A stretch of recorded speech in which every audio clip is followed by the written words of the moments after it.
Jonathan Anderson 發表咗佢第一個 Dior 女裝系列，熟悉嘅 Dior 優雅輪廓被佢解構。網上排山倒海嘅質疑聲音話：呢一個唔係 Dior 喎。我哋暫且放低對傳統嘅情感依戀，我想思考一個問題：一個偉大嘅 fashion house，佢嘅使命究竟係守護過去，定係大膽咁樣開創未來呢？ Maria 確實有為 Dior 帶嚟巨大嘅商業成就，同埋創造咗好多 cultural moment。不過現實係，創意總監呢個職責遠遠超過產品設計。佢嘅核心使命就好似船長一樣，係品牌嘅文化導航。潮流唔係盲目開創，經過解讀歷史，精準咁決定必要嘅改變。若果品牌係理解遺產，但係忽略深化，冇能力開創新嘅局面，咁樣係唔係對品牌未來嘅一種消耗呢？因為顧客買嘅係物件背後嘅夢想認同。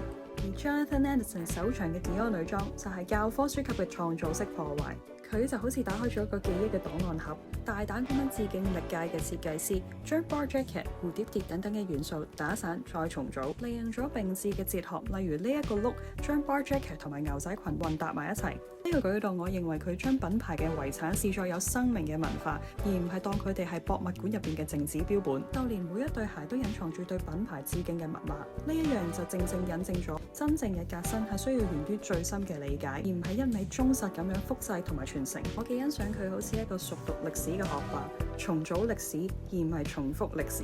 佢冇用一個喧譁嘅方式，而係用咗低調而且反叛嘅不足，為 Dior 呢條經典嘅題目寫咗一個全新嘅解釋出嚟。佢推動緊嘅係品牌未俾人睇到嘅可能性。Jonathan Anderson 能唔能夠復興 Dior， 為品牌喺時裝界爭取定義未來嘅權力？時間會俾出答案。我自己就非常之期待，想知佢之後會拎啲咩作品出嚟，因為佢每一次都會帶到新嘅 perspective 俾我哋。畢竟佢而家工作緊嘅時裝屋叫做 The House of Dreams。如果佢係一個失去想像力嘅品牌，佢仲剩翻啲乜嘢係可以令人渴望呢？